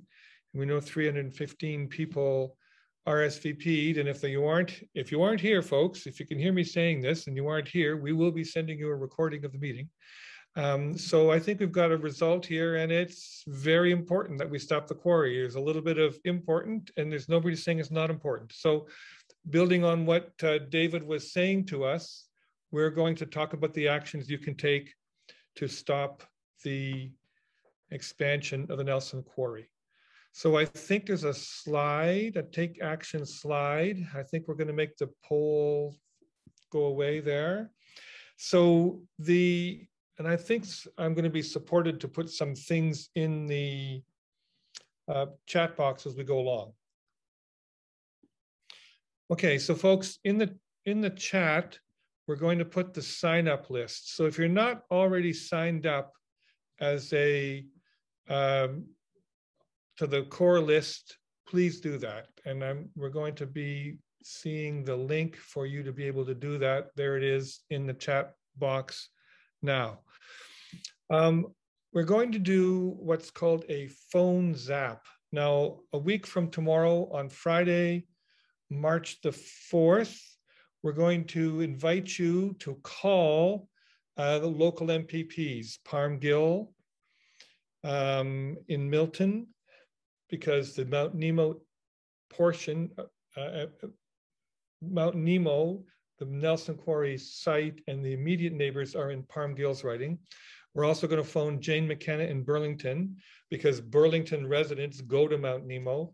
And we're also going to phone the MPP in Oakville so that they all hear from us, hear from you, that you're opposed to the Nelson Quarry and that you support.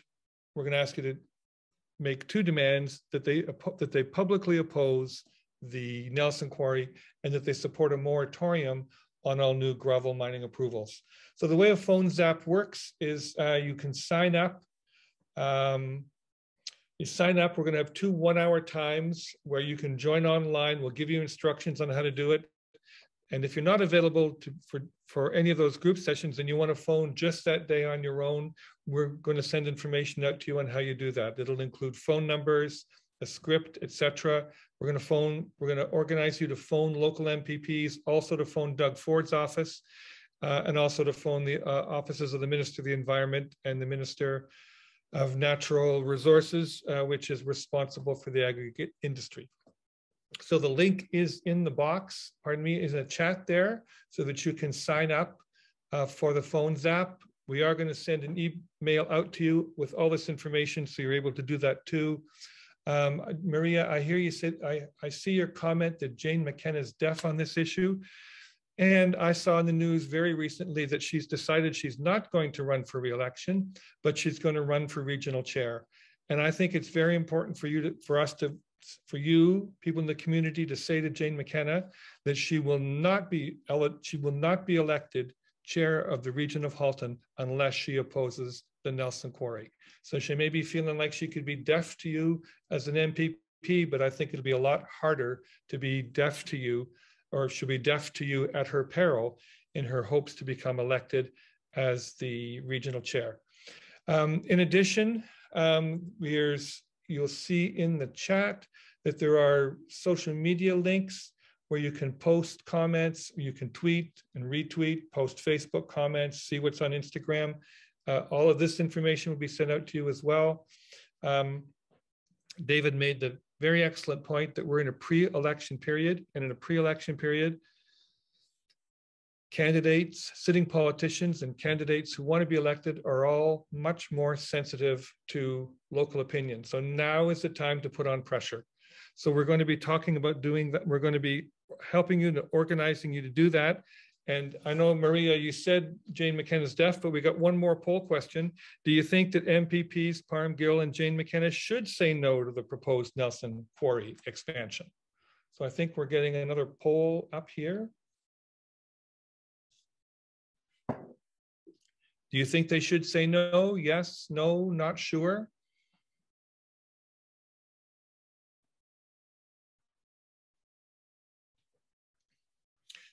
As people are answering the poll, Doug Christola, I'm reading your comment in the chat that Parm Gill responded to your email and he was strongly against the coalition, and Damon basically stated he was in full favor of unrestricted development. So Doug, if you have a chance, I would invite you to send forward Parmgill's response to us at the Reform Gravel Mining Coalition. And I'm going to ask Rachel if she'll put our email in the chat box so that you can do that. I see Brianne's comment that, thank you, David. Our home would be directly across from the expansion. My family's health is at stake. We can and have and will continue to donate however we can to help fight this. So as we look at should MPPs say no, it's overwhelming that they should. So the Phones app, that's going to happen a week from Friday. Maybe we can put the Phones app sign up in the chat box again right now as I'm talking. The Phones app is going to be a week from Friday. We're going to provide a lot of support to you on how to do this. This is the beginning of kicking off a 3-month local campaign between now and June to bring pressure to bear on the local MPPs. So it's the first of many activities that CORE will be organizing, and we welcome and encourage you to be to join us. The Use Your Vote is the other activity, and this is the beginning of doing that. And as we get closer to the election, we'll be talking about other activities and many ways you can do that. The last action you can take that we're going to describe tonight is to donate, to make a donation. And you've heard tonight the compelling story that Janet made it very clear what it is that's at stake, that you love it, that you love Mount Nemo, that you love your community, that you know what's at risk. There are comments in the chat box, what's at risk. That you've got a strong leadership group, you've got a very engaged community, you've got a good opportunity in terms of the pre-election situation, both provincially and municipally. There's a lot of, it's a good time to be active and exercise influence. You've got a lot of experts, skilled experts on hand. And what your leadership group needs to know is how much money they have to implement their campaign so that they can plan with confidence. Gord said at the top of the meeting that the budget for the next 6 months to implement the plan they want to is $75,000. And the leadership of CORE reached out to people in the last week before this meeting to ask for some pledges. And they were, people in the community made collectively some pledges amounting to almost $14,000. And that's terrific. And what we would like to do now is ask people to make pledges in the chat box. I'm going to, in a minute, tell you how to do that and ask you about how to do that to match the amount that's already been pledged. But first, I'm going to invite Janet back on the screen because the group has some terrific incentives to offer to people who make the biggest donations. Janet, are you there? Yeah. And there's a slide we're going to see. Next slide. There we go. Well, I'm happy to announce that we have a wonderful giveaway to our 4 top donors. We have these gorgeous handcrafted charcuterie boards created by our multi-talented CORE president, Gord Pinard. These boards are very special because they're made from the wood of a very special tree. For many decades, there stood in the Cedar Springs community on Burlington's escarpment a giant red elm tree. Now, this tree was one of only 5 red elms in all of Ontario that survived Dutch elm disease in the late 1960s. The Elm Recovery Program at the University of Guelph studied this tree for years, trying to figure out why it did not succumb to the disease. But in 2010, the arborist studying the tree told Cedar Springs that their grand old dame was now dying of natural causes, and the community had a decision to make. We could allow Mother Nature to take her course and the tree would stand for maybe 8 or 10 more years, or we could harvest it now and make use of the wood before it became infested with insects. Can I have the next slide, please? As you might imagine, the community was split, almost 50-50 about what to do. Feelings ran high. There was a lot of passionate discussion, but eventually it was decided that the tree would be harvested. So our beloved elm was cut down in January of 2011 on a gloomy winter day with a sad crowd of Cedar Springers there to bid it farewell. Can I have the next slide, please? Just so you can see the tree. There it is. But then, how satisfying is it that all these years later, some of that beautiful wood from that exceptional tree has found its way into these charcuterie boards, and that these boards may now help us raise money to save precious green lands on that same escarpment where this magnificent elm once thrived. Back to you, Mike. Thank you, Janet. So these beautiful charcuterie boards, I think there's 4 or there's 8. How many are there, Janet? 4. 4. Okay, so we're going to give away charcuterie boards to the top 4 donors. Correct. And we have 14,000 pledges from the community already. Thank you very much, people in the community who've made those pledges. And our hope is to match that in pledges right now, to match that or more. And we're going to put a link in the chat box. You can make a donation, make a pledge. And when you make a donation, it's eligible for a tax receipt. So we're going to put that, it's in the chat box right now, the small change fund. And it's making your pledge now. It means that you're going to fulfill it sometime in the next 6 months. So if you can when you make your pledge, we'll then ask you to commit to when you can do that. But tonight we just want to gather the pledges. And so I'm going to do it this way. I'm going to ask for a certain amount. I'm going to ask if a person will pledge for that amount. And 25% of $14,000 is $3,500. And I wonder if there's someone who's listening tonight who would like to make a pledge of $3,500. And that might be an amount that you contribute all at once. It might be an amount that you contribute over time in various amounts.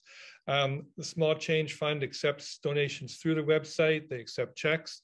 They also have a program where you can donate stocks, and if you have been involved in doing that or have thought about doing it, it has an even better tax advantage. So I'm asking right now, if somebody would make a pledge of $3,500.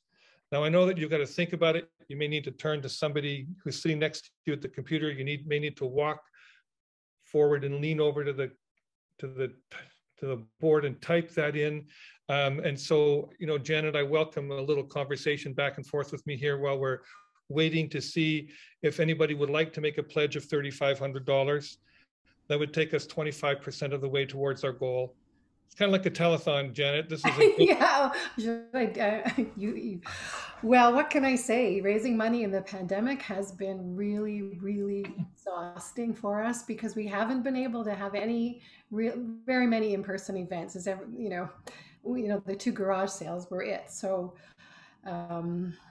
Yeah, it's just, I guess that's what takes away most of our energy actually, is raising money to pay the experts and the our wonderful lawyer. Janet, I know you were one of the people on the executive who went door to door in the last week, and you were warmly received by people, and we really appreciate the generous pledges that were made. So I know somebody out there is thinking about making a $3,500 donation, and you may make that pledge, but now I'm going to ask if there's somebody who'll make a $2,500 pledge. Is there someone who's listening today who lives in the Burlington area, who understands the importance of the fight and is able and in a position to make a pledge of $2,500? If we were in a room together, I'd be looking around the room. It's different. It's more difficult, Janet, on Zoom. When you're in a room, you can see people it's like being at an auction. People can look at you, they can kind of wave their hand, they can kind of wink or lean forward, or you can see them turn next to each other. It's a little harder here in Zoom land. But it's awkward. but it's okay. It's not bad. It's just how it is, So is there someone who'd like to make a pledge of $2,500 to help us get to our $14,000 goal for tonight, to match the 14 that's been pledged already?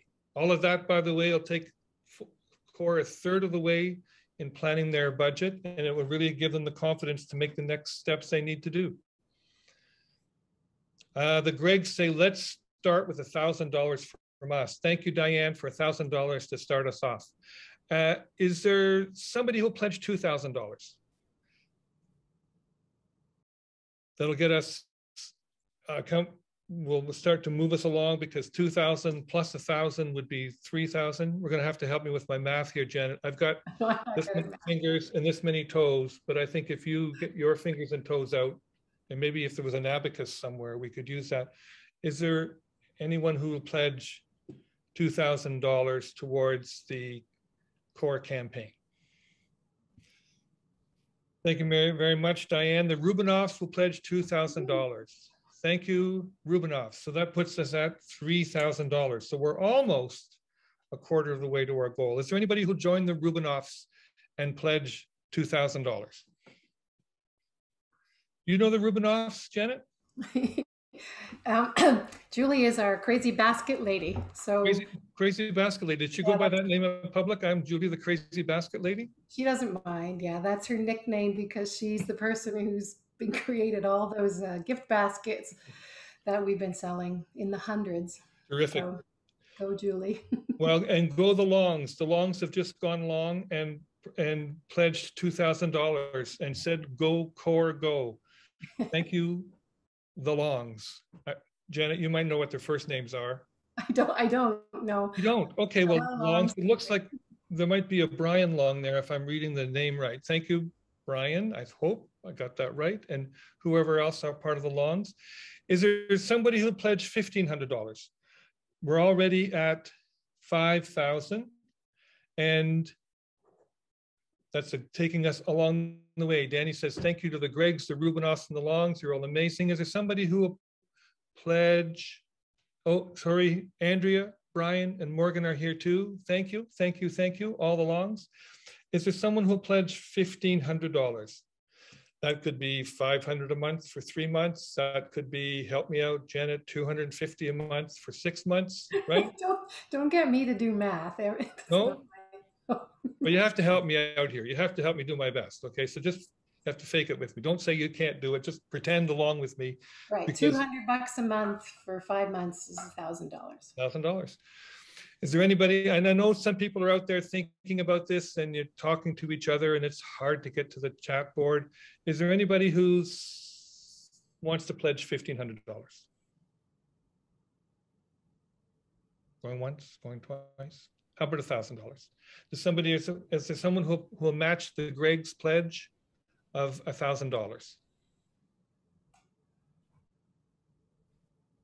We're at $1,000 from Janice and Carl Heinz Holford. Thank you very much. Thank you, thank you, thank you. That puts us at 6,000. Is there somebody who'll join with Diane and Janice and Carl Heinz? Carl Heinz and it's Carl Heinz. It's Carl Heinz. I know those two. Thank you, guys. And also make $1,000 pledge.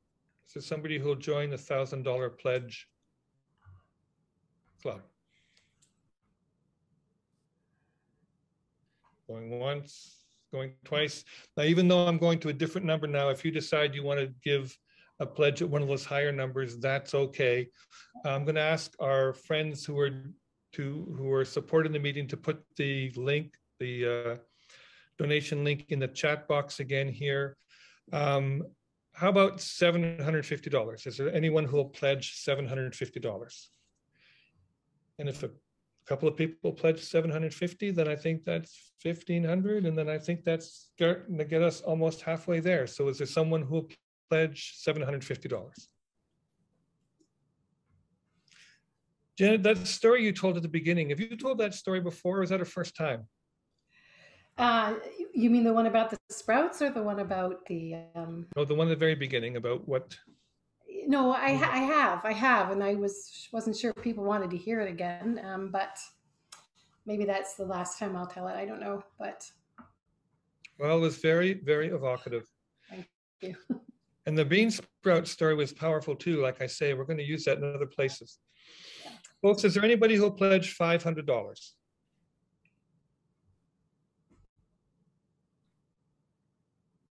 I'm watching the chat box. I am, yeah. I say it's like being on a telethon. We wish somebody behind us, we could see the phones ringing. Okay, folks, I'm going to ask you to make a pledge. I'm going to ask you to make a pledge of whatever amount you can to see how close we can get to our $14,000 goal tonight, because then together that will give the core group over $28,000. give them over 25,000, which will take them more than a third of the way. So I'm hoping there's not a technical difficulty. Jay Scott pledges $100. Thank you, Jay. Thank you, Jay. Are there other pledges? Now's the time. $200 from Rick Rennie. Thank you. The Godfreys too there. Mary Vanderwood, 250. The Browns, 1,000, or pardon me, 750. Thank you. Thanks, That adds 1,000. Cedar Springs, yay. Cedar Spring, pardon me? Anne is from Cedar Springs. Thank you, Anne. Them of the Elm, the Red Elm community. 100 from Gord McNulty. Thank you, Gord. Thank you very much. Are there other pledges?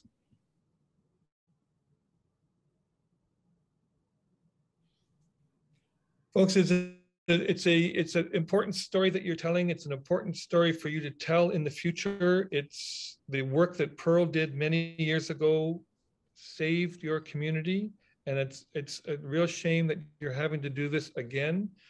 But it's an important fight, and it's important not for just you, but for the larger community. Sarah, I'm giving you kind of 30 seconds warning. We're going to call you on the stage here. Folks, you can $100 from the Reese family. Thank you.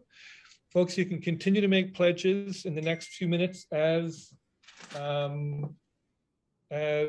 Sarah speaks, and we'll be following up. There's 2,000 there. Did I not see? 2,000. Rinka will donate 2,000. Terrific. 500 from Robin Jane Campbell. 100 from the Diaz's. Thank you, Callie, for the $100 donation. 500 from Robin Jane Campbell. Thank you. So, like I say, I know we're going to call Sarah to the screen to make some closing comments, but please keep making donations. I see Lisa went to the site and donated $250. Some of you may have decided just to go to the site and make a donation. Oh no. Public about this and announce their pledge in the chat box. So just make a donation. We're going to do a little, Sarah, we're going to do a little counting off screen while you speak, and then we'll come back very briefly at the end to let you know what the total pledges are. So Sarah, if we can call you to the virtual stage. Sounds good. Thanks, Mike. What a wonderful night. It's been an incredible testament to the rich community that is North Burlington, Mount Nemo, and the wider web that we're all connected to. I thank you to everyone who's contributed tonight. I know in February of 2020, so 2 years ago, many of us met at the Burlington Springs Golf Course. We were crammed in by the hundreds to a public meeting, not knowing that a pandemic was going to be changing our lives for the next couple of years. And I remember hearing Gord Pinard stand up and ask a question, and Janet ask a question, and various people. And it's just really thrilling to now, 2 years later, see the fruits of that community work. And, it really speaks to the diversity that is Mount Nemo. As Janet said when we kicked things off, when you look at the interconnections with the species, with the peepers, the spring peepers and the salamanders, and the interconnected landscape of the karst geology of Grandfather Rock that's holding all of the water that we all are in such complete need of, the relationships that we have with our well water. I mean, I grew up on Mount Nemo. I'm one of the sprouts that Janet talks about, and I just feel so grateful that I have been able to get to know the beauty and the complexity and that landscape, the well water that's just underpins everything, and as Amy talked about with the, people in closer proximity to Mount Nemo, yes, we feel the blasts. We see the drywall crack in our houses. We have our wells impacted, but it's the ripple effects. And Mount Nemo is a place that means so much to so many people who don't live there, but who come from Toronto, from Oakville, from Burlington, from Hamilton to walk through those ancient forests and to look out across the landscape from those cliffs, you know, and stand next to those 1,200-year-old white cedar trees that are clinging to the rock face, and to see what a complex landscape, an ancient landscape is like, and to really recalibrate ourselves. And we've felt that more than ever with the pandemic, that we need this landscape and this water and this great quality of air, and for our own mental and spiritual and physical health. So I'm just really feel great that the community is just, you know, with so many of us that were involved back starting in 2004 or 5, are still involved, and the community has become, I think, richer for this work. It's unfortunate that it had to happen, but you know, as we've said, as has been said tonight, this has been won before. We have fought this fight, and it is unfair that we need to fight it again, but we are doing it, and we're doing it well. And we need all hands on deck, arms across the escarpment, arms across Southern Ontario to take this again across the finish line. And on that note, bringing in Graham Flint, bringing in the Reform Gravel Mining Coalition, bringing in Mike Balkwill and the Water Watchers, it really speaks to the systemic and long problems that have been identified by many, many, many people, experts, non-experts, in the gravel mining industry in Ontario for decades and decades.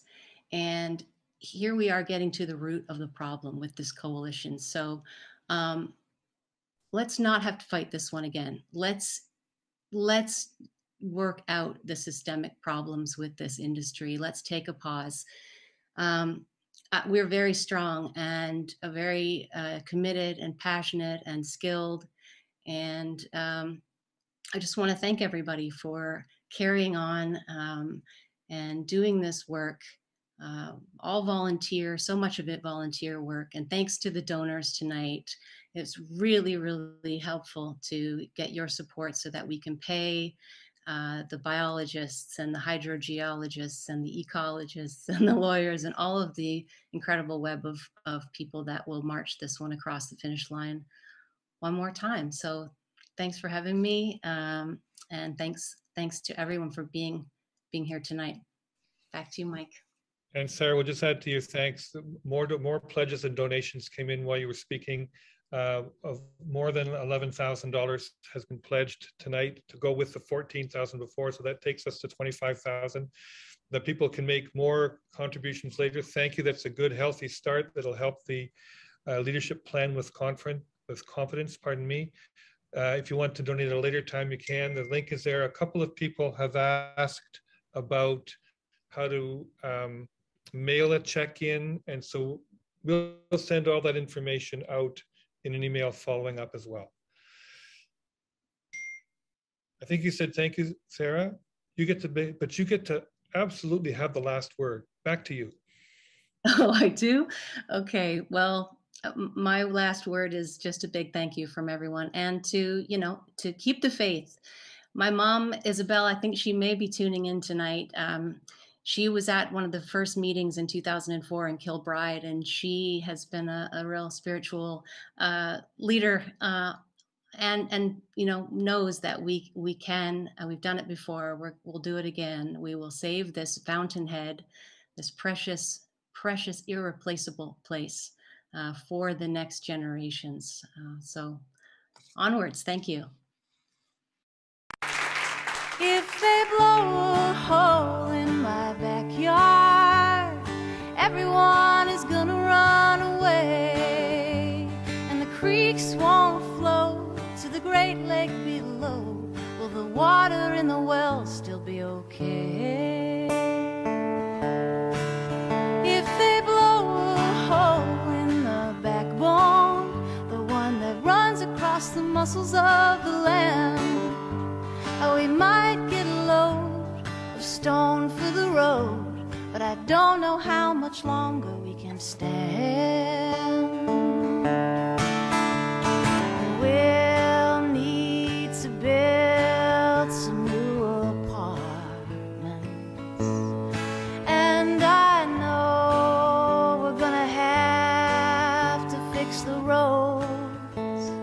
But if we blow another hole in the escarpment, the wild ones won't have anywhere to go.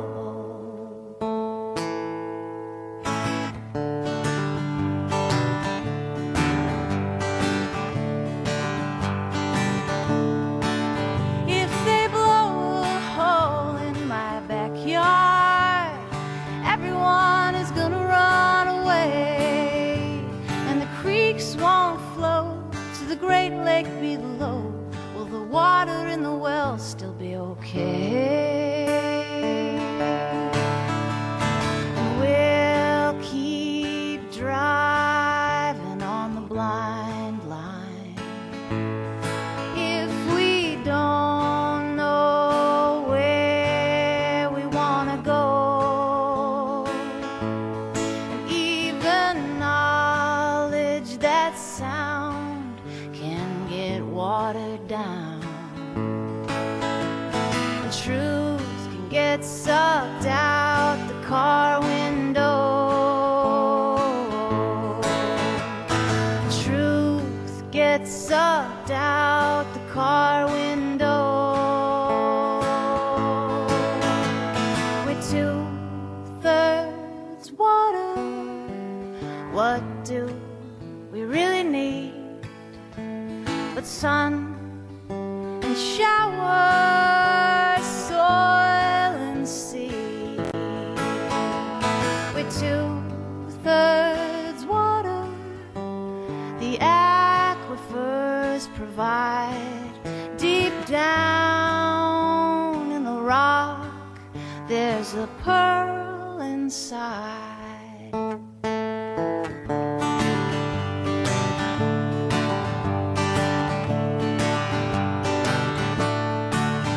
If they blow a hole in my backyard, everyone is gonna run away, and the creeks won't flow to the great lake below.